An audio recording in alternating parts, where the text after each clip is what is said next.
What is happening, people? Welcome back to the channel. KG is back, and we're talking transfer news as always, with a little bit more information given by Daniel Farke in regards to the futures of our big hitters, i.e. Summerville, i.e. Gnonto. Before I get into the video today, please hit a like, subscribe, and drop your comments below. Thank you to Mr. P and Malcolm Patrick, who I didn't thank on the last video. My bad, Malcolm, but thank you for the super thanks on the last video. Shout out to all my members. Much appreciated to all of you. If you want to become a member, the membership link is in the description or is next to the subscribe button, and it's called join. So there you are. But we're talking here about Summerville Gnonto, who obviously we've seen have got a brilliant energy, brilliant partnership, so much so people treat them like Ant and Dec and think that they go as a package, which is not true. If one goes, it doesn't mean that the other one necessarily goes.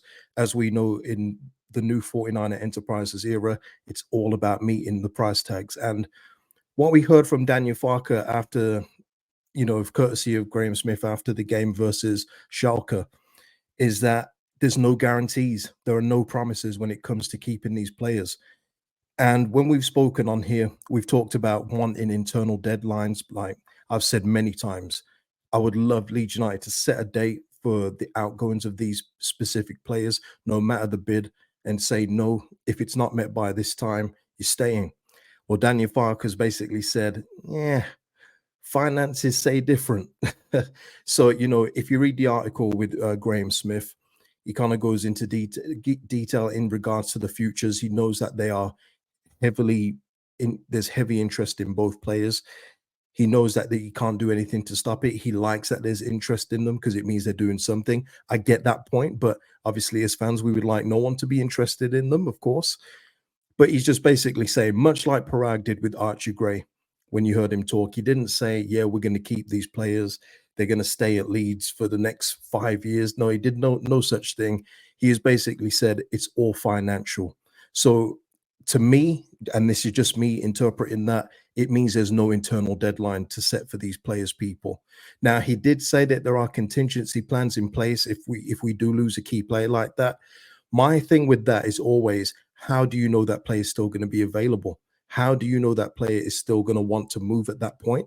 Or how do you know the club has agreed another deal with another club that is willing to pay that money straight away instead of waiting for you to possibly lose one of your stars in order to replace them?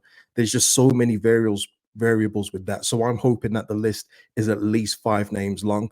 But as I've said before, when it comes to especially Summerville, you can't replace that with just one player. You're asking too much. The fans would expect that player to come in, do what Summerville's done, and I don't think it's realistic, people. I just don't. It depends who you get, of course. But obviously, at championship level, we are way more restricted, and that's just the way it is.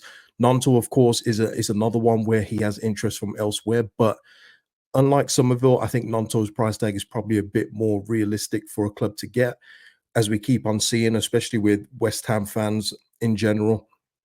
They're getting annoyed at their club because they're not meeting the Summerville tag. But this is what the 49 Enterprise are all about, people. It's about meeting the price tag. We won't go lower, and we're expecting a good chunk of money up front.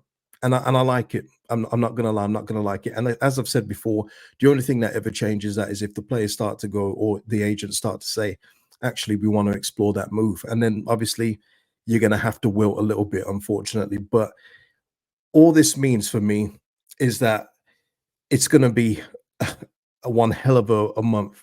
We've got until the end of August to get through this transfer window. With the squad looking the way it is now, it looks great. It still needs a couple of additions. Like Farke said, he needs a midfielder. More important for me, though, we need another defender, especially a fullback that can play left, so a left back for me. But obviously, when if you're losing a Summerville or a Gnonto, you're losing your stardust out your team. You're losing the thing that makes you different in this division. And we saw that it was an advantage for us many times last season when we was having trouble breaking through. It would be Summerville, it would be Jorginho and Gnonto when he took over from Dan James later in the season. So there's going to be a bit of a sweat on this one, people. There's going to be a bit of a sweat.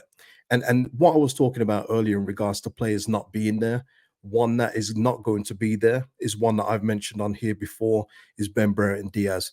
It looks like Southampton have agreed a fee. I thought he was around 6 million. It looks like it's going to be 7, so I wasn't far out with that one. You know, kudos to me. But it looks like he's going to agree personal terms with Southampton and get his Premier League move. And it's something I said to you in the summer, just from people close to him, that he wanted to be back in the Prem. He feels what he did with Sheffield United last year was just a taster of what he can do, and with a better team around him. This is me talking now. With a better team around him, he could prosper even more. And I don't blame him. It was a long shot for him to come back into the Championship. If he was going to come back into the Championship, though, I do feel it would have been with a club like Leeds United, just from the space of where we're going, the project we're trying to build, and the possibility of promotion next season. So looks like Ben Brereton Diaz is going to be off the list, but that's what I'm saying. There's going to be other players like this. For me, I know that he was linked before, and he's been linked with other Championship clubs since, in like Sheffield United. I don't want to see no Liam Miller coming in for Summerville. That is just so underwhelming. So, and that's what I'm saying. If you're getting a Liam Miller who's not even close to Summerville, not even one of his legs, you're going to have to get another player as well to go in there as well. And as we've seen in the preseason, we've seen Aronson start on the left. We have been without Summerville, and people were saying, yeah, but we haven't started with Summerville and we've done all right.